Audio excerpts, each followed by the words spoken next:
Hello, welcome to Podmas. This is a sports show with some Southern and Cajun flair. I'm Daniel Hawks. That's Jared Roser. Today, we are going to preview Week 5.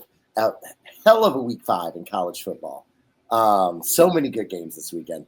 We're going to get into that with, a little bit of a Louisiana twang, tingle. Jared, how you doing today?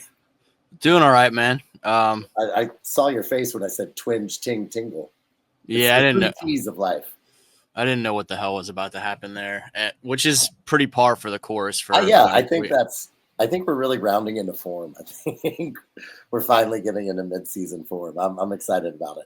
Also, we're gonna end off with our winner for high school top play of the week. We'll get to that a little later, but I think we should just jump right into this Podmas Pick 7. What do you think, world? We didn't talk about this beforehand, but just as an aside, because it's something we talk about a lot of the year and sort of not overlook it. Hold on, world. Okay. Pell's Media Day was this week, obviously. Oh, yeah. Everyone was super hyped about how Zion Williams, looks like he's in mid-season form, so to speak. And a lot of, just positive. I think Rod Walker for NOLA.com wrote about, maybe Joe Dumars is exactly what Zion needed and things like that. And so just didn't want to completely ignore it because obviously when it gets to real basketball season, you and I love to talk about that a ton. And so, I did not read much about the I just saw the pictures, the Z pictures, and I saw his press conference. I usually do not get into media days too much because I will overstep the bounds of what I know to be actually true. And this is exactly why. Because Zion Williamson lost a couple pounds and I'm back, like that tweet from Bill Simmons that was like, I'm back in, baby. It would be way too much, way too quick for me. So I separate myself from that because with this Pelicans team, one thing that I know to be true is that the disappointment is coming. So yeah, I'm not getting overly excited yet. All of New Orleans professional sports right now, I'm in a phase of hurt, and I'm looking forward to the healing phase that hopefully is coming at some point. And that healing phase for the Pelicans, maybe that they just move. So, man, that concerns me, but it does. I think, can we just actually talk about that for a minute? Like, it makes sense. Like, if you're inside looking out, and also I just wish.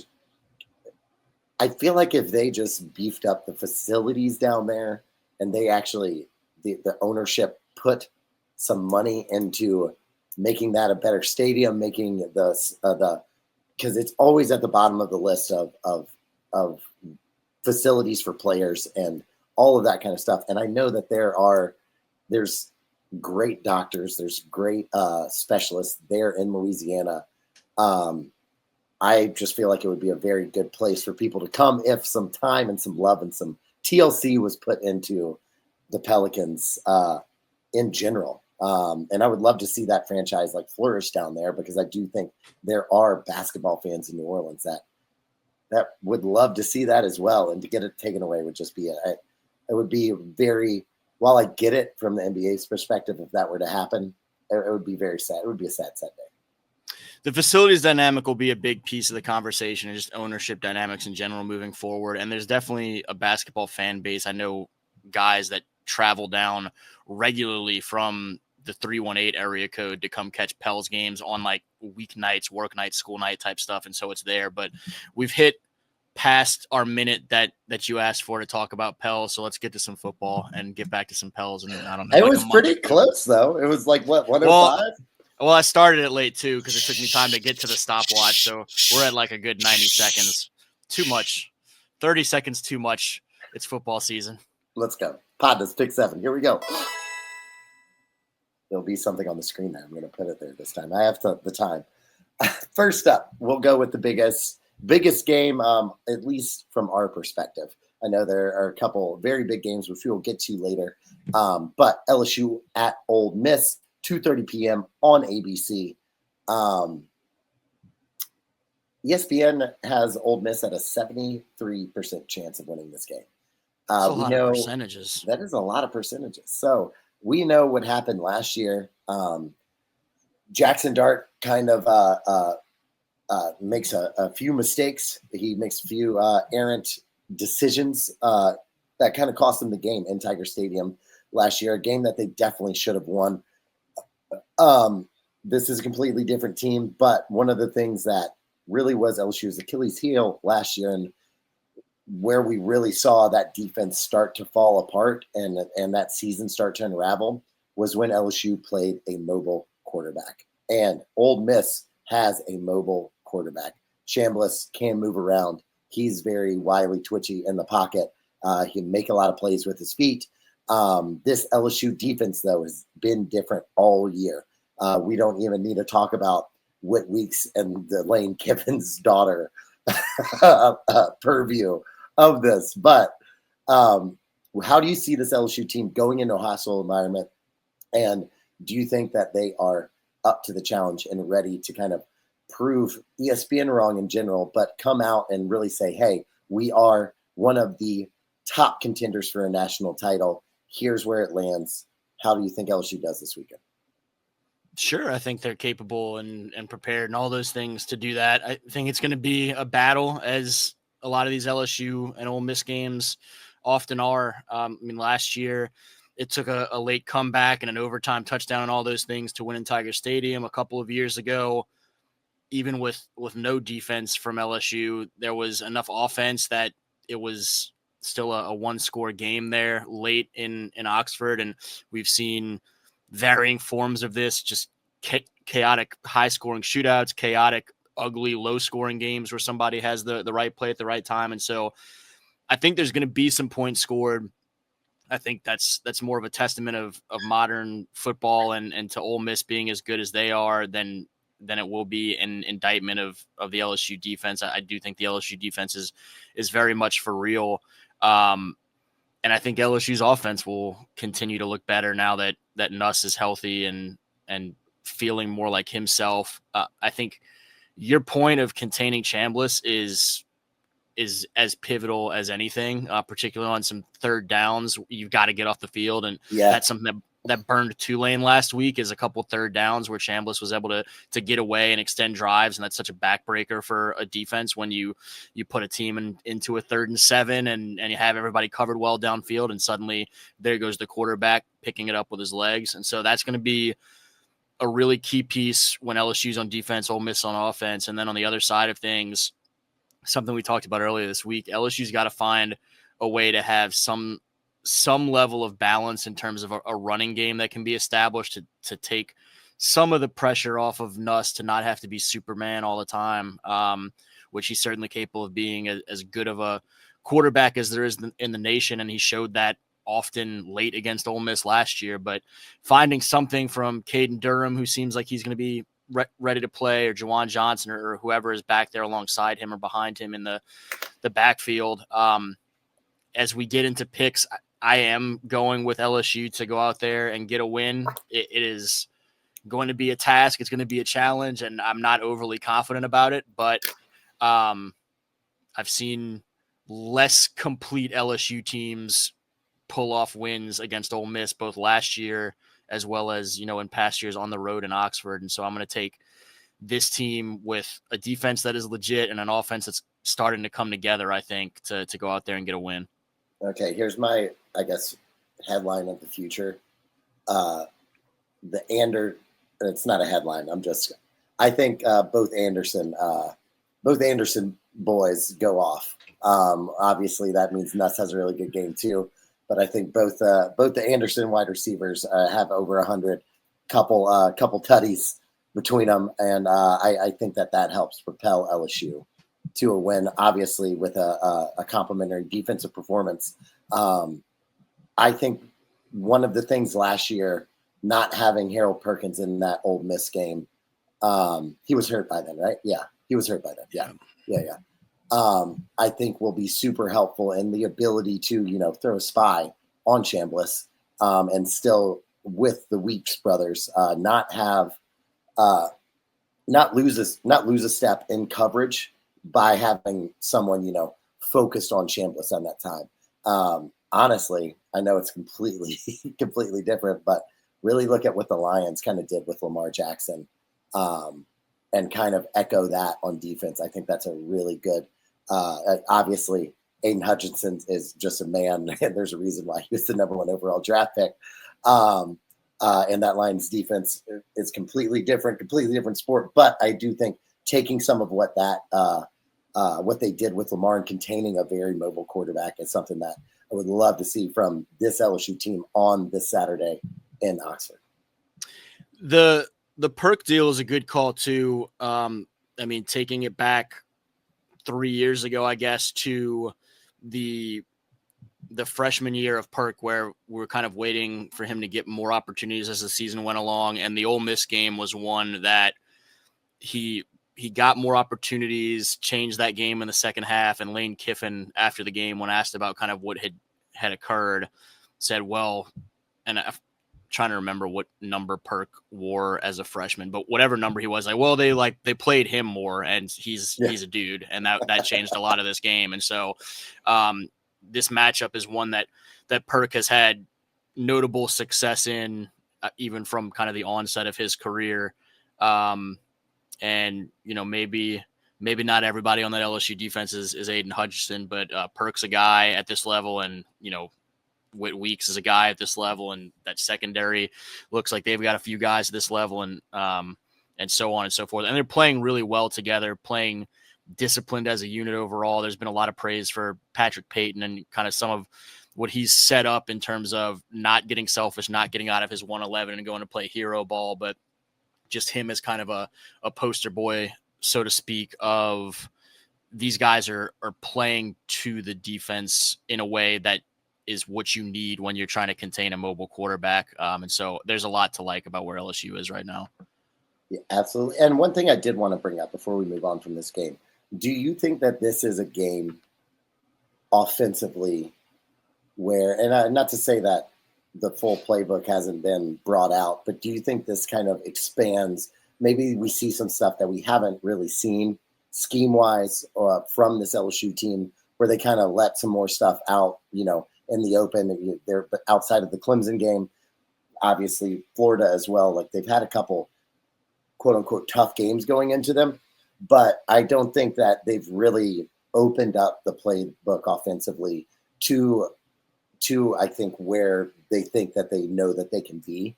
Do you think that this is maybe a game where we do start to see that kind of be opened up? We start to see some new looks. We start to see some new offensive prowess from this LSU team, because it has been lacking the first three games of the year.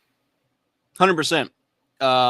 Yeah, I mean, you're talking about an offense where for the first month, or I guess, the tail end of camp, and then the first 3 games, you had a quarterback that was dealing with some torso issue, and you didn't want him to take hits. You didn't want to put him in harm's way. You weren't going to want him to stand in there in some spots. You weren't going to want him to take off and make some plays with his legs. That was such a talking point this offseason of what that could do for this team if he could go make some plays with his legs on some of those third downs and things like that.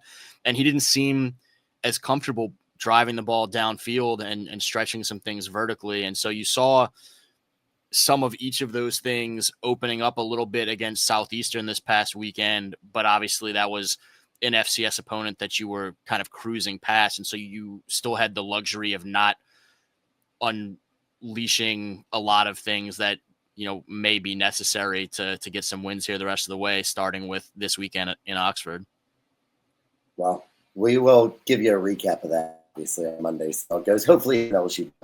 By the way, I'm picking LSU as well.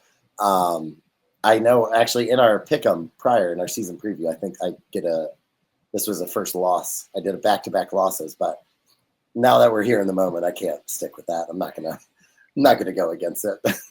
I'll live by the sword. I'll die by the sword. LSU with the W. Let's go. Next up, Arkansas State at ULM, 2 p.m. ESPN Plus.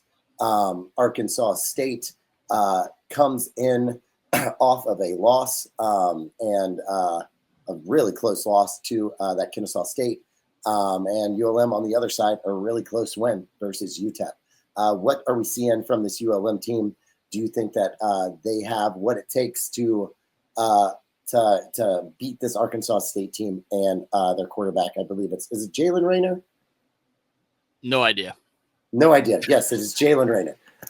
It is Jalen Raynor, this junior quarterback. He's got 65% completion percentage. He's played pretty well. Both teams have kind of had some problems with the turnover bug.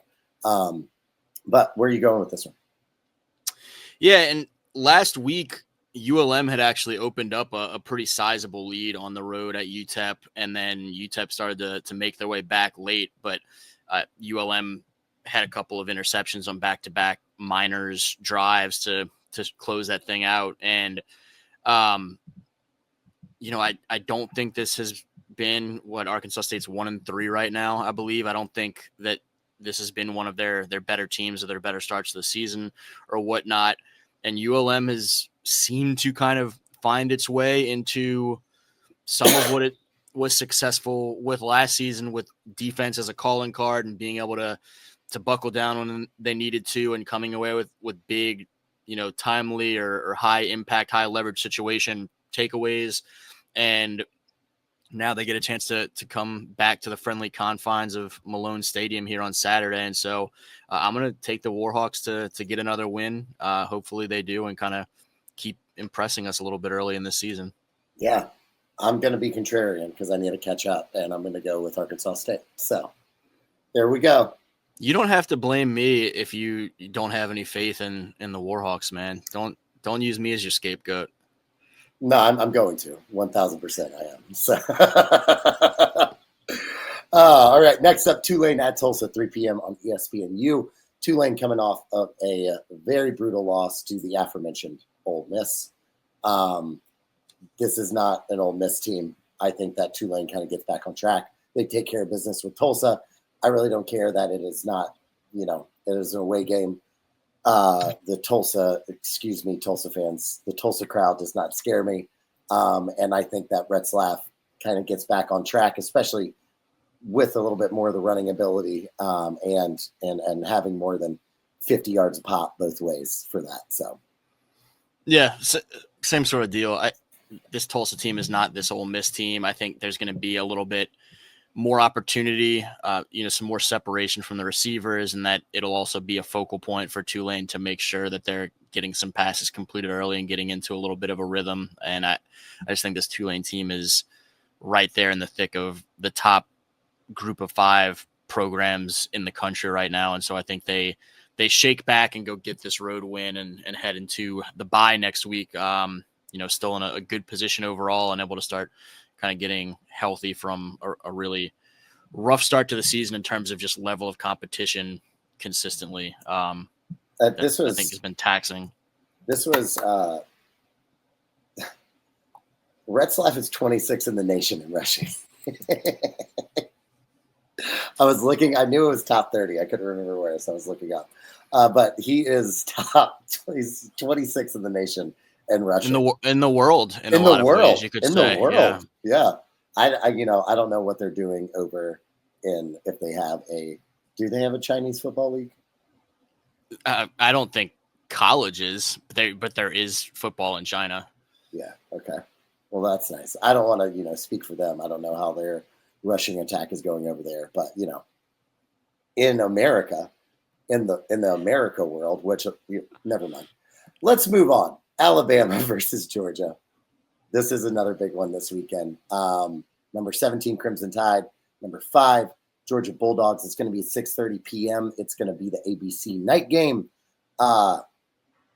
Man, I am very excited to see this matchup. We all know what happened last year. That game was back and forth. It was one of the best games of the college football season. This one is shaping up to be one of those as well.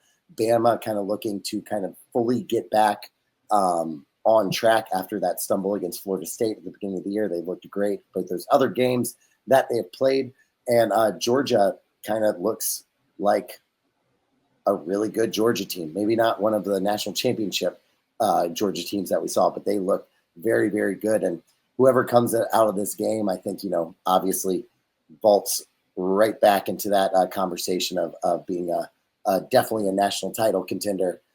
If Georgia loses, they're still in it. If Alabama loses, we're going to start to question can they make a playoff with their schedule that they have left?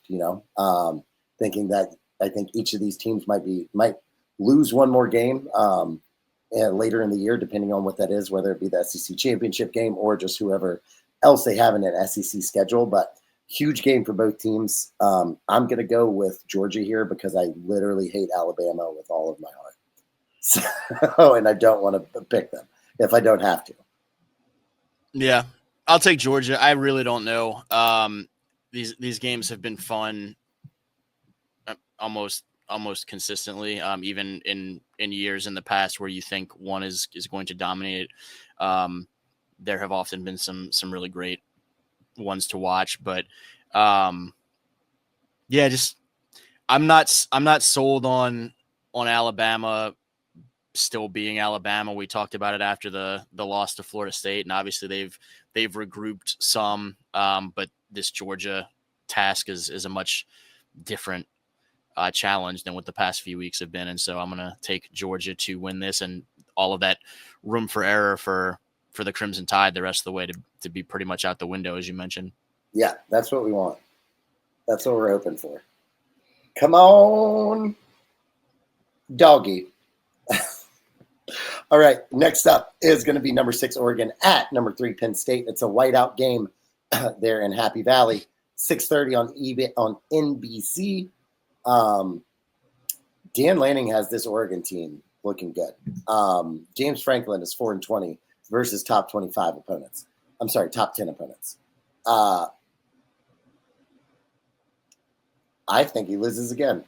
I'm going to go. Penn State does not look that great this year. They've struggled a little bit more than they should with opponents, or not struggled per se. They've definitely beat the crap out of who they're supposed to beat the crap out of, but it is not been as pretty, kind of in the same vein of this LSU offense, and not really coming into the season and showing out like people thought they were going to show out. I just trust Dan Lanning and this Oregon team more than I trust this Penn State team, even though it is in Happy Valley. I'm going to pick the Ducks here to come out with a win. I agree. Trust Oregon and Lanning more than Penn State and James Franklin overall, with what should be a great home field advantage for the Nittany Lions. Really like what Dante Moore is doing, leading that offense for the Ducks right now. He's been exceptional early on this season. You've seen the young receiver DeCorian Moore, the one-time LSU commit, starting to come alive early in his career and showcase some of what made him such a highly sought-after prospect. And so, yeah, I agree. I think Oregon goes out there and gets a big early season win in a top 10 matchup. Yeah, Dante Moore has been incredible. 11 touchdowns, 1 interception so far. He is at an 80% completion percentage when he's away from home. It's been great to watch, and that's another reason.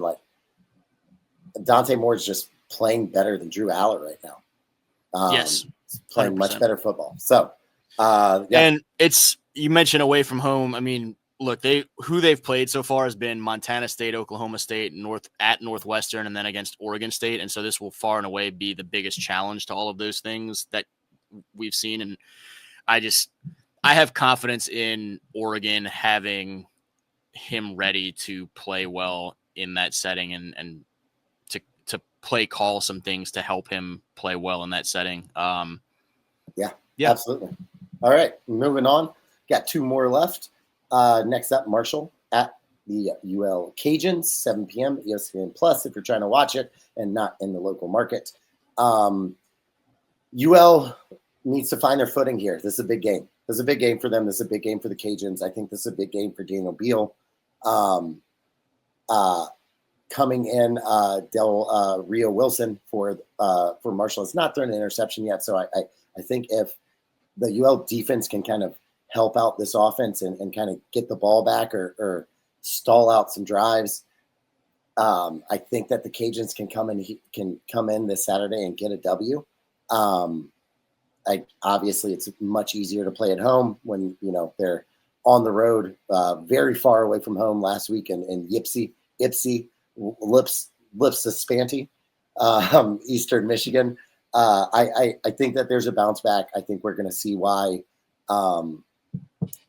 this coaching staff brought in this kid from Catholic High who's been through a lot of adversity, who's seen a lot of adversity. And I think he comes back and has a much better game this weekend, and the Cajuns come out with a W.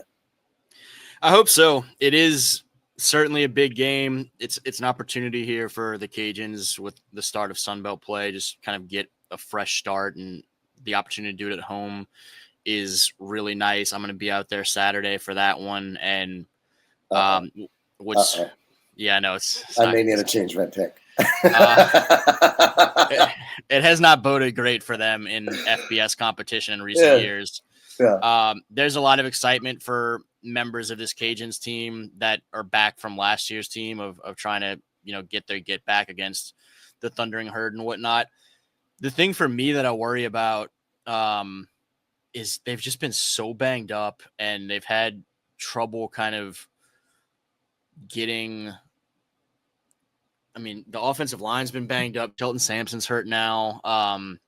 They have some other injuries in some spots. And so going against a Marshall team that I was out in Lafayette last night as we record this on Thursday, on Wednesday night, and asked Coach Dez about just preparing for this Marshall team, the things they throw at you defensively. And he said it's a kind of a unique test for them in terms of what all gets thrown and the disguised looks and different guys lining up from different places and pressures coming from different places. And it's tough against an aggressive Marshall defense. And I think going into that with a young quarterback and a banged up offensive line is not an ideal recipe for success there. And so as much as I think this team is still battling and will improve over the course of the season, and will, I think, play better this weekend in a lot of the ways that have been a struggle for it in terms of limiting some turnovers, tackling well, etc. I think that it's kind of a tough matchup here against a good Marshall team. And so I'm concerned. I'm predicting Marshall to win, and hopefully that proves wrong. Hopefully A, that proves wrong. Hopefully B, no one in Lafayette sees this until after the game. Let me get back home. Oh, all right. Hey, listen, I can't speak for anyone in Lafayette watching this. I only know about Chet and Nick. So, so the Europe market, we've got cornered. Yeah, we've got that cornered. We've got the European Louisiana market just in our back pocket. All right. Lastly, Saints at Bills, 12:00, CBS. Bills win. There we go. All right. Yeah, I don't have to talk much about that as I try and find out Bills.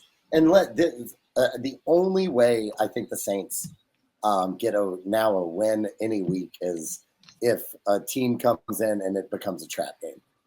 And this is a possibility here for that. Maybe the Bills play down to the Saints. They're just think, oh, it's an 0-3 team. Maybe you don't got to give it our all A+ out effort. But I also kind of think this is not the week to do that. This Bills team, I think, is on a mission to prove that they are the best, especially with how Kansas City looks, that they are the team to beat, that they are the best team in the NFL, which it kind of looks like that right now. I don't think the Saints have enough to keep up with them.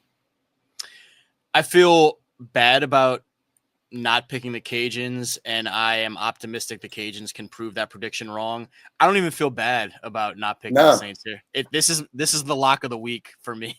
The Saints are not going to go to Buffalo and win, and if they do, great. I'll happily eat some crow, but I just don't see that happening at all. The Buffalo team that is one of the top tier title contenders in this league right now, and a Saints team that is one of the top tier, top pick contenders right now. I'm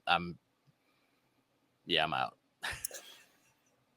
That'll do it for our Podness Pick 7. We will give you the results of that on our recap show, which comes out on Tuesday. Film Monday, drop Tuesday. That's how we do. Podness Pick 7 brought to you by us. Sponsored by no one. Oh, yeah. So, lastly, before we get out of here, we have to give you our winner for the high school play of the week. This week, is going to be from Alexandria, Carson Sellers, and Kason Williams. Did I say that correctly? Kason. You tried to make both of them Kason Sellers and Kason Williams and Carson Sellers and Kason Williams. Congratulations. You're high school winner of the week. If you have plays, please send them in over to us, whether that's Podnas or Louisiana versus all y'all socials. DM them over to us. We would love, if you think that a play of the week this weekend is a play of the week, send it to us. Shout out to Coach Bachman, Coach Donahoe and company up there too. As you pointed out when I was showing the plays on Monday, Kason's wide open on that look. It was, I mean, he got himself free off of that play fake there, and then Carson put it right on the money for some room to run after the fact as well. And so, from the sidelines and the booth and what, or I think they're both on the side, from the sidelines to the execution on the field, it was just, I mean, well done by the Trojans. And also, I just want to give a shout out to you. Thanks for remembering when I made a good point. They're few and far in between, but I appreciate it. Look, what is the broken clock, blind mouse, blind squirrel, blind squirrel finds a nut. Yeah. Yeah, broken clock is right 2 times a day. A broken clock finds a nut and a squirrel 2 times a day. Whoa, hey. It's crazy. Hey, all right. That's it for us today. Please go check out the new Louisiana versus all y'all website, louisianaversusally'all.com. Bunch of good stuff on there. Consistently moving, changing. We are making this thing one of the best sites for Louisiana sports on the whole internet. So you've done the market research. You have a good feel for that. Yeah, I do. You're really scouring the webs for that. I am. Okay. Let me be your hype man in your corner. Okay. Also, find Louisiana versus all y'all on the interwebs, also on the social medias. LA versus all y'all on Twitter or X, whatever you want to call it. LA versus all y'all on Instagram, and you can find this lovely video podcast at Podnas_LA on Instagram.